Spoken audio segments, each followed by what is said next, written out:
داداش دانیال چطوره؟ خوبم. تو خوبی؟ منم عالیم. از زن داداش چه خبر؟ چه خبر؟ حالش چطوره؟ خیلی خوبه. داری میره اداره؟ فعلا دارم با موتورم ور میرم. برو خب، اداره دیر میشه. کاری داری؟ نه، همینطوری پرسیدم. یه روز زن داداشو بردار بیا خونه ما. باشه یه روز میام. خیلی خوب، من رفتم. خداحافظ.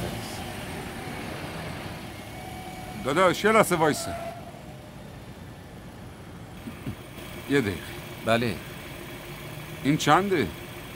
چی؟ این ماشین تو میگه. مگه میخوای بخریش؟ شاید خواستم بخرم. حالا تو قیمتشو بگو.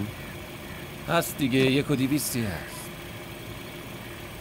1,200. خیلی بالا؟ نه اصلا بالا نیست. خب پس بخرش. نه الان نه، چند روز دیگه. حالا یه بار به زن داداش نشون بده، خوشش میاد. گفتم که الان نه، فعلا دارم فکرامو میکنم. اگه پولت کافی نیست نگران نباش، به تو میتونم قسطی هم بدم. بخرش، زن داداش خیلی خوشحال میشه. ماه دیگه صحبت میکنیم، فعلا نه. باشه، من رفتم داداش.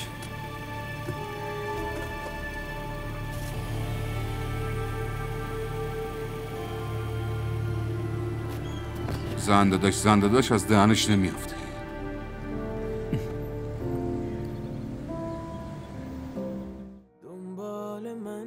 همراه ما باشید و فراموش نکنید که سابسکرایب کنید تا بهترین سریال ها را با دوبله فارسی از تلویزیون دیدی تیوی تماشا کنید.